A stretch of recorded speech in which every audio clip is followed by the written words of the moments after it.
Waktu semakin mendekati kita. Waktu bergilir tanpa terasa. Akhirnya kita memasuki lagi tahun baru Hijriah, yang kita kenal dengan 1 Muharram. Yang kemarin baru kita laksanakan puasa 10 Muharram. Apa sesungguhnya pelajaran-pelajaran moral yang kita bisa ambil dari sejarah hijrahnya Rasulullah Muhammad SAW? Kita mengingat kembali sejarah hijrah ketika Rasulullah SAW sebelum diangkat menjadi nabi dan rasul. Ketika usia beliau 1 sampai 40 tahun, penduduk Mekah sangat mencintai Rasulullah. Bahkan salah satu kecintaan beliau, orang-orang Mekah kepada Muhammad SAW sebelum diangkat menjadi nabi, sering diangkat menjadi bapak ataupun tokoh yang menyelesaikan perselisihan di Mekah. Dan salah satu yang paling terkenal dan masyhur dalam kisah, ketika Hajar Aswad ingin diletakkan di Mekah setelah Ka'bah dipugar, kemudian ingin diletakkan Hajar Aswad di posisi awal, orang-orang suku-suku yang ada di Mekah pada saat itu bertengkar karena merasa kami lebih berhak untuk meletakkan batu Hajar Aswad itu. Mereka berselisih berhari-hari. Akhirnya Abu Jahal mengambil keputusan yang kita percayakan adalah Muhammad, yang pada saat itu Muhammad usia 36 tahun, sejak pemuda digelari dengan Al-Amin. Ketika Abu Jahal menunjuk Muhammad, bagaimana kalau Muhammad kita percayakan menyelesaikan masalah kita? Seluruh suku yang ada di Mekah setuju, dan selesailah masalah itu tanpa ada yang merasa dirugikan. Begitu hormat dan respeknya orang-orang Makkah kepada Muhammad pada saat itu. Kemudian pada saat usia Muhammad SAW 40 tahun dan diangkat menjadi nabi dan rasul, la ilaha illallah Muhammad dan Rasulullah, tiada Tuhan selain Allah, Muhammad adalah utusan Allah. Setelah dideklarasikan ini, tokoh-tokoh masyarakat Makkah pada saat itu mulai terusik. Siapa ini Muhammad? Anak junior, anak baru kemarin, mau mensingkirkan kita. Akhirnya mereka melakukan perlawanan. Bukan karena benci kepada Muhammad, tapi orang-orang tokoh-tokoh di Mekah waktu itu yang sudah berada pada zona nyaman merasa terusik. Jadi memang ketika ada isu-isu kebenaran, misi-misi kebenaran yang kita sampaikan, pasti ada orang yang merasa terusik dengan itu karena dia merasa sudah nyaman selama ini. Dialah Abu Jahal, Abu Lahab, Abu Sufyan dan sahabat-sahabatnya. Yang kita kenal, tokoh-tokoh Arab Quraisy waktu itu menolak, bukan karena menolak ajaran Muhammad, tapi karena kebenciannya bahwa zona nyaman tergeser. Akhirnya mereka melakukan perlawanan. Dan puncaknya mereka kafir Quraisy menghina, bahkan sampai menteror Nabi. Tidak cukup sampai di situ, jiwa raga Nabi pun terancam untuk dibunuh. Akhirnya Allah perintahkan Rasulullah hijrah dari Mekah ke Madinah. Ketika itu rumah Nabi dikepung. Sejarah menceritakan orang yang lewat pasti kelihatan, tapi Allah perintahkan Rasulullah membaca ayat Bismillahirrahmanirrahim. Wa ja'alna min baini aydihim sadda wa min halfihim sadda fa aghsaynahum fahum la yubsirun. Allah menutup mata mereka, seolah-olah ada dinding depan, belakang, samping, kiri, kanan. Muhammad lewat, tak satu pun yang melihatnya.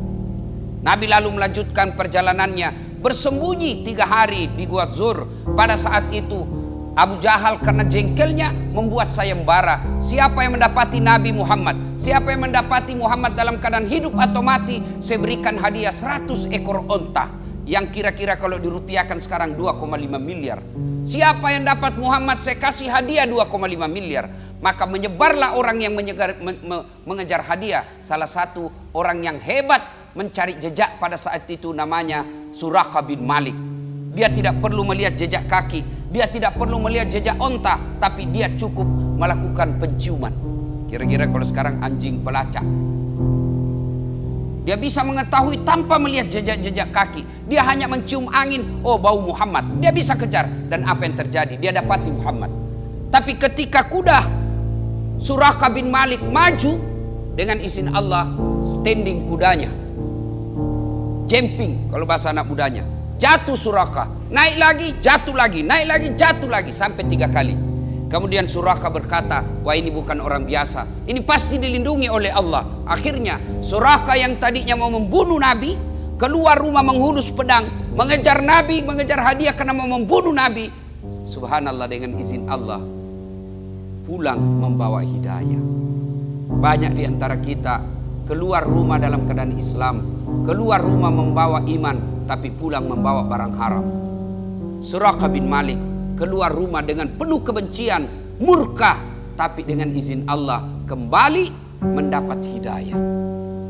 3 hari 3 malam Nabi bersembunyi di Gua Zur, sampai 2 itu pun didapati oleh Abu Jahal dan kawan-kawan. Kira-kira kalau sekarang Densus, karena Abu Jahal membentuk pasukan khusus untuk mengejar Nabi, pemuda-pemuda pilihan. Begitu Abu Jahal mengintip ke dalam mulut Gua Zur, Abu Bakar berkata kalau bahasa Makassar, mati maki, tidak apa maki ini. Dahlah, mati sudah kita Muhammad. Tapi Muhammad dengan tenang menyampaikan kepada Abu Bakar, Abu Bakar la tahzan, innallaha ma'ana. Abu Bakar jangan kau cemas, Allah bersama dengan kita. Kenapa Abu Bakar hakul yakin, tenang? Karena mengucapkan memang orang yang dekat dengan Allah, orang yang selalu mengabdikan dirinya untuk perintah Allah, mengatakan jangan kau khawatir, Allah bersama dengan kita. Kalau kita tidak pernah sholat, suka makan uang haram, tidak pernah sholat, tidak pernah puasa, suka judi, maksiat kita lakukan, lalu kita berkata jangan cemas, Allah bersama dengan kita, mana kita mau yakin? Alhamdulillah dengan izin Allah Rasulullah terlindungi. Hanya Allah mengirimkan bukan burung ababil, bukan pasukan malaikat seperti di Taif, tapi apa yang Allah turunkan? Laba-laba yang membuat sarang dengan izin Allah. Sarang laba-laba yang rapuh itu mengalahkan densusnya Abu Jahal. Lalu Nabi melanjutkan perjalanan, sampailah di Madinah. Dan apa yang pertama kali dibangun Nabi bukan rumah beliau, tapi apa yang pertama Nabi bangun? Masjid. Dan setelah itu Rasulullah mengumpulkan kaum Hajir dan Muhajir dan Ansor, orang-orang yang ikut hijrah dari Mekah dengan orang-orang Ansor, orang-orang Madinah asli. Beliau kumpulkan. Lalu Nabi berwasiat, saudara-saudara sekalian, kalau kalian mau sukses, maka saya berikan wasiat ada 5. Kira-kira kalau kita di Indonesia, polisi bikin wasiat namanya perintah harian jenderal, Kapolri. Apa perintah waktu itu kata Nabi? 1, utlubul ilma, belajar kok, tuntut ilmu pengetahuan.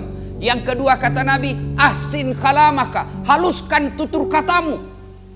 Orang yang tinggi pangkatnya, orang yang kaya, orang yang populer, orang yang tinggi jabatannya, santun berbicara, insya Allah akan dicintai meskipun sudah hilang jabatannya. Yang ketiga kata Nabi, kalau kalian mau sukses, at'im al-mazakin, bersedekahlah, beri makan fakir miskin. Yang keempat kata Nabi, kalau kalian mau sukses, silul arham, sambungkan persaudaraan. Betapa banyak kita lihat orang akhirnya sukses karena bermodalkan jaringan. Itulah yang disebut dalam Islam menyambungkan persaudaraan. Betapa banyak yang orang akhirnya hancur berantakan bisnisnya karena terlalu banyak musuh-musuh dan musuhnya. Dan yang kelima kata Nabi, kalau kalian mau sukses jangan lupa ada resep kelima. Apa itu? Wa minal laili fatahajjat bihi, bangunlah sepertiga di akhir malam untuk sholat tahajud.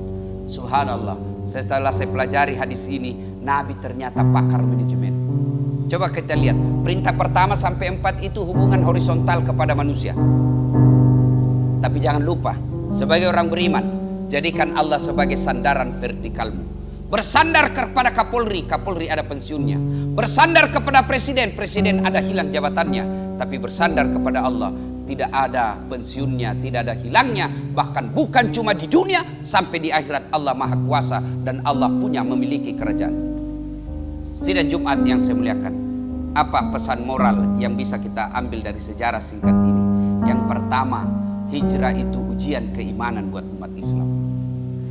Kita cinta kepada materi, kita cinta kepada keluarga, bahkan saudara kandung pun kita cintai.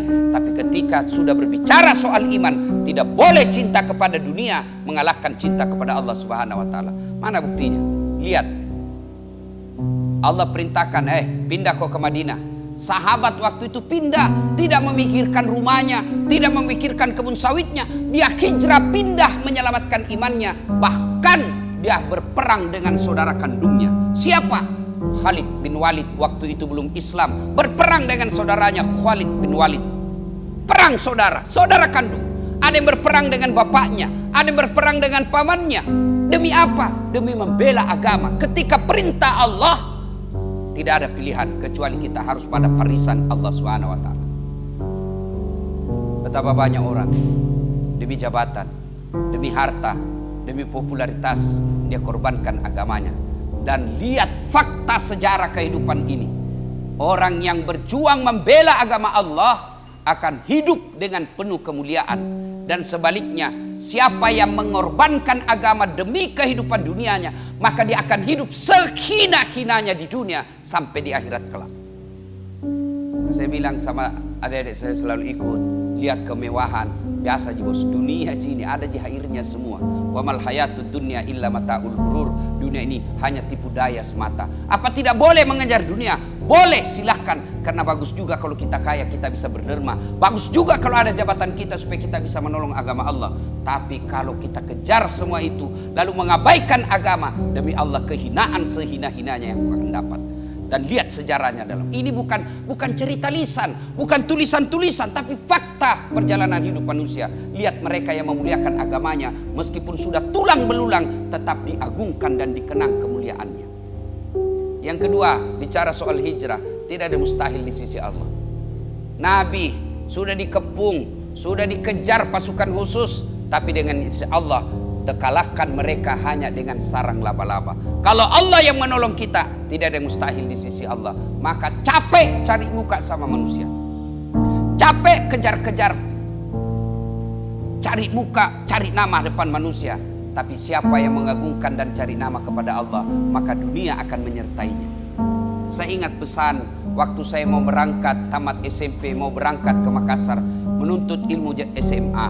Saya ke pondok pesantren DDI Kabalangan, ketemu dengan guru tak almarhum Abdurrahman Ambot Dalle. Dia memberikan ilustrasi sederhana dalam bahasa Bugis. Nak, yakolino mulelung de muruntu Illinois caputo akhiramu. Tapi kau mulelung ni agamamu, akhiratmu mulelung, muruntu Illinois, muruntu to akhirat. Bahasa Indonesianya, nak, kalau kau kejar dunia, bisa jadi dunia kau injak bahkan menggilasmu sendiri. Dunia yang menggilasmu, kau tidak dapat dunia, akhiratmu pun lepas. Tapi kalau kau kejar akhirat, insya Allah dunia akan ikut. Maka terkenallah pepatah kita waktu sekolah, kalau kau menanam padi pasti akan tumbuh rumput. Tapi kalau kau menanam rumput, jangan harap akan tumbuh padi. Siapa yang mengejar dunia, insya Allah akhiratnya akan hidup. Tapi siapa yang mengejar dunia semata, maka dunianya akan hilang, akhiratnya pun akan sengsara. Tapi siapa yang mengejar akhiratnya, insya Allah dunia ikut, akhiratnya akan selamat. Inilah makna hijrah yang selalu kita peringatkan tiap tahun. Kejadian hijrah hanya sekali sepanjang perjalanan sejarah Islam. Tapi hijrah dalam konsep perjuangan mestinya harus kita jalani 24 jam. Dan apa hadiah bagi orang yang berhijrah? Apa apresiasi dari Allah mereka yang berhijrah? Al-Quran menjelaskan, Bismillahirrahmanirrahim, Innalladzina amanu walladzina hajaru wajahadu fi sabilillahi ulaika yarjuna rahmatallahi wallahu ghafurur rahim. Orang yang berhijrah, maka Allah akan memberikan rahmat dan kasih sayangnya, dan Allah akan menyertakan hidupnya selalu dalam ampunan Allah Subhanahu wa taala. Semoga ada manfaat, lebih dan kurangnya mohon dimaafkan. Nun wal kalam yamsturun billahi fi sabilil haq. Barakallahu li wa lakum wa izza'il mu'minin innahu huwal ghafurur rahim.